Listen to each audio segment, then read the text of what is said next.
मोदी जी ने petrol, diesel और gas को लेकर जो बयान दिया था, उसके बाद देश की राजनीति में जबरदस्त घमासान छिड़ गई है। खाड़ी देशों में बढ़ते तनाव और दुनिया भर में तेल संकट की आशंका के बीच प्रधानमंत्री नरेंद्र मोदी ने देशवासियों से अपील की कि आने वाले समय को देखते हुए अभी से संयम बरतना जरूरी है। उन्होंने कहा कि पेट्रोल, डीजल कम इस्तेमाल करें और गैस की बचत करें। निजी गाड़ियों की जगह मेट्रो और पब्लिक ट्रांसपोर्ट का इस्तेमाल बढ़ाएं। गैर जरूरी विदेश यात्राओं से बचें और अगले 1 साल तक सोना खरीदने से भी परहेज करें। पीएम मोदी का यह बयान सामने आते ही राजनीति गर्मा गई। कांग्रेस नेता और लोकसभा में नेता प्रतिपक्ष राहुल गांधी ने प्रधानमंत्री पर सीधा हमला बोल दिया। राहुल गांधी ने कहा कि यह किसी मजबूत सरकार की सलाह नहीं, बल्कि सरकार की नाकामी का सबूत है। दरअसल पूरा मामला मध्य पूर्व यानी कि खाड़ी देशों में बढ़ते तनाव से जुड़ा हुआ है। पिछले कुछ समय से ईरान, इजराइल और दूसरे देशों के बीच हालात लगातार बिगड़ रहे हैं। दुनिया को डर है कि अब अगर तनाव और बढ़ा तो तेल सप्लाई प्रभावित हो सकती है। भारत अपनी जरूरत का बड़ा हिस्सा विदेश से आयात करता है। ऐसे में अगर कच्चे तेल की कीमतें बढ़ती है तो उसका सीधा असर पेट्रोल, डीजल, गैस, ट्रांसपोर्ट और रोजमर्रा की चीजों पर पड़ता है। इसी खतरे को देखते हुए पीएम मोदी ने तेलंगाना के एक कार्यक्रम में लोगों से संयम बरतने की अपील की। उन्होंने कहा कि देश को आने वाले आर्थिक दबाव से बचाने के लिए हर नागरिक को जिम्मेदारी निभानी होगी।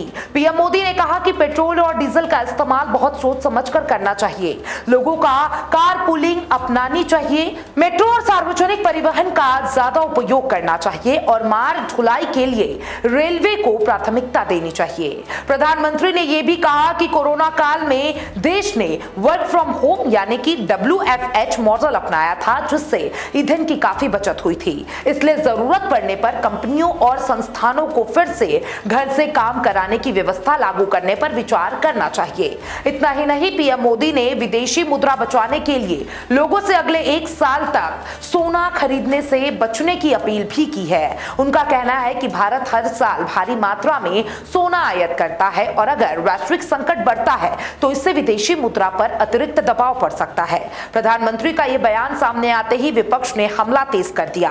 कांग्रेस नेता राहुल गांधी ने सोशल मीडिया प्लेटफॉर्म एक्स पर पीएम मोदी को घेरते हुए लिखा, मोदी जी ने कल जनता से त्याग मांगे, सोना मत खरीदो, विदेश मत जाओ, पेट्रोल मत जलाओ, खाद और खाने का तेल कम करो, मेट्रो में चलो, घर से काम करो। ये उपदेश नहीं, ये नाकामी के सबूत है। राहुल गांधी यही नहीं रुके। उन्होंने कहा कि पिछले 12 सालों में देश को ऐसी स्थिति में पहुंचाया दिया गया है कि अब जनता को बताया जा रहा है कि क्या खरीदना है, क्या नहीं खरीदना है, कहां जाना है और कहां नहीं जाना है। राहुल गांधी ने पीएम मोदी पर निशाना साधते हुए कहा कि हर बार सरकार जिम्मेदारी जनता पर डाल देती है ताकि खुद जवाबदेही से बच सके। उन्होंने यहां तक कहा कि देश चलाना अब कॉम्प्रोमाइज्ड पीएम के बस की बात नहीं है। राहुल गांधी के इस बयान के बाद सोशल मीडिया पर बड़ी बहस शुरू हो गई है। एक तरफ बीजेपी समर्थकों ने कहा कि प्रधानमंत्री देश को आने वाले वैश्विक संकट के लिए पहले से सतर्क कर रहे हैं और लोगों को जिम्मेदार नागरिक बनने की सलाह दे रहे हैं। वहीं विपक्षी दलों और कई सोशल मीडिया यूजर्स ने सवाल उठाए कि अगर हालात इतने गंभीर है तो सरकार खुद क्या तैयारी कर रही है। बीजेपी नेताओं ने राहुल गांधी के बयान पर पलटवार करते हुए कहा कि देशहित में जनता से सहयोग मांगना कोई कमजोरी नहीं, बल्कि जिम्मेदार नेतृत्व की पहचान है। बीजेपी का कहना है कि दुनिया के कई देश ऊर्जा संकट से जूझ रहे हैं और भारत सरकार पहले से तैयारी कर रही है ताकि आम जनता पर कम से कम असर पड़े। अब राजनीतिक जानकारों का मानना है कि पीएम मोदी का यह बयान सिर्फ एक अपील नहीं, बल्कि आने वाले समय के लिए चेतावनी हो भी सकती है। अगर खाड़ी संकट गहराता है तो भारत में पेट्रोल, डीजल की कीमतें तेजी से बढ़ सकती है। इसका असर ट्रांसपोर्ट, खेती, उद्योग और आम आदमी की जेब पर सीधे दिखाई देगा। भारत दुनिया के सबसे बड़े तेल आयात देशों में शामिल है। देश अपनी जरूरतों का करीब 80% कच्चा तेल विदेशों से खरीदता है। ऐसे में अंतरराष्ट्रीय बाजार में तेल महंगा होने पर भारत पर भारी आर्थिक दबाव आता है। डॉलर में भुगतान होने की वजह से विदेशी मुद्रा भंडार पर भी असर पड़ता है। यही वजह है कि पीएम मोदी ने विदेशी मुद्रा बचाने की बात कही। सोना खरीदने को लेकर भी सरकार की चिंता इसी वजह से जुड़ी है। भारत में सोने की मांग दुनिया में सबसे ज्यादा मानी जाती है। शादी, ब्याह और निवेश के लिए लोग बड़ी मात्रा में सोना खरीदते हैं, लेकिन इसका बड़ा हिस्सा विदेशों से आयात होता है। अगर वैश्विक संकट के दौरान सोने का आयात बढ़ता है तो विदेशी मुद्रा पर दबाव और ज्यादा बढ़ सकता है। इसलिए पीएम मोदी ने लोगों से अपील की है कि अगले 1 साल तक गैर जरूरी सोने की खरीद टाल दी जाए। हालांकि इस बयान को लेकर सोशल मीडिया पर काफी मीम्स और बहस भी देखने को मिली। कुछ लोगों ने कहा कि सरकार जनता की निजी जिंदगी में दखल दे रही है, जबकि कुछ लोगों ने इसे देशहित में जरूरी कदम बताया। वर्क फ्रॉम होम को लेकर भी चर्चा तेज हो गई है। कोरोना महामारी के दौरान लाखों लोगों ने घर से काम किया था। उस समय ट्रैफिक कम हुआ था और पेट्रोल डीजल की खपत में भी कमी आई थी।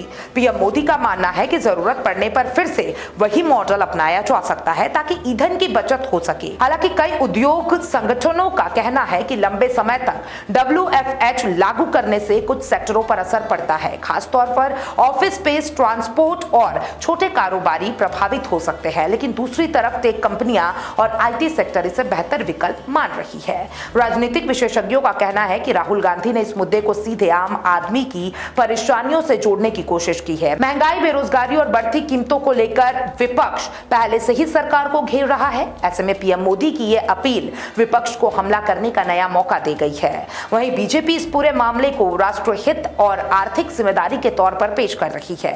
पार्टी नेताओं का कहना है कि जब दुनिया संकट से गुजर रही हो तब हर नागरिक का कर्तव्य होता है कि वो देश की मदद करे। और सोशल मीडिया पर भी लोगों की राय बटी हुई दिखाई दे रही है। कुछ यूजर्स ने लिखा कि अगर प्रधानमंत्री पहले से चेतावनी दे रहे हैं तो ये अच्छी बात है, इससे लोग तैयारी कर पाएंगे। वहीं कुछ लोगों ने कहा कि सरकार को जनता से त्याग मांगने के बजाय खुद बड़े फैसले लेने चाहिए। आर्थिक विशेषज्ञों का कहना है कि अगर खाड़ी संकट और बढ़ता है तो आने वाले महीने में भारत में महंगाई बढ़ सकती है। पेट्रोल और डीजल महंगे होने से ट्रांसपोर्ट लागत बढ़ेगी, जिसका असर खाने पीने की चीजों से लेकर रोजमर्रा के सामान तक दिखाई देगा।